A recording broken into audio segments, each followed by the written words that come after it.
Expédition punitive de Turcs anti-arméniens en Isère, que s'est-il vraiment passé?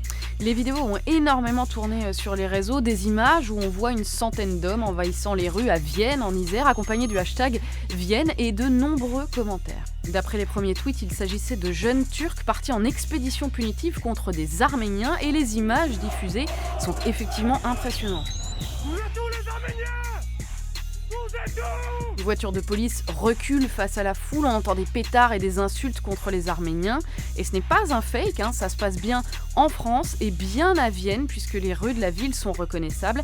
Et c'est fait exprès, les manifestants eux-mêmes se sont filmés et mis en scène. Alors pour comprendre ce qui a déclenché une telle expédition, on peut expliquer que le matin même, des Arméniens ont attaqué des Turcs sur l'autoroute A7, mais en réalité, il faut surtout remonter le fil de l'actualité internationale. Depuis un mois, dans la région du Haut-Karabakh, se déroule une guerre terrible entre les Arméniens qui y résident et l'Azerbaïdjan qui revendique la souveraineté de ce territoire. Alors vous allez me dire, mais quel rapport avec les Turcs? Le rapport, c'est Recep Tayyip Erdogan, le président de la Turquie, qui soutient l'Azerbaïdjan. Il affirme que ce territoire, qui a déclaré son indépendance unilatéralement, sans consulter personne en 1991, fait toujours partie officiellement de l'Azerbaïdjan et que les Arméniens qui y habitent sont des séparatistes et il a promis de tout faire pour aider son allié à chasser les indépendantistes arméniens de son territoire.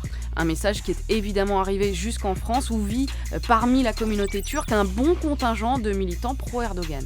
Cette action dans les rues de Vienne est donc politique, d'où les vidéos postées sur les réseaux pour être vues en Turquie et pour montrer que la parole d'Erdogan est entendue jusqu'en France. Donc ceux que l'on voit à l'image, ce ne sont pas des gens qui se sont levés le matin en se disant « Tiens, et si on cherchait des Arméniens ?» Ce ne sont pas les Turcs, ce sont des militants de l'extrême droite nationaliste pro-Erdogan. L'ironie de l'histoire, c'est que ceux qui ont fait monter ce sujet sur les réseaux, ce sont les comptes de l'extrême droite française, les identitaires et des membres du Rassemblement national avec pas moins de 20 000 tweets pour dénoncer les Turcs et les immigrés en général, demander leur expulsion et pointer la politique laxiste d'Emmanuel Macron. En gros, ils ont fait de la politique eux aussi. Enfin, dernière précision, d'après les forces de l'ordre, il n'y a pas eu de blessés, mais 65 PV qui ont été dressés pour non-respect du couvre-feu. Move Radio, Hip Hop Nation.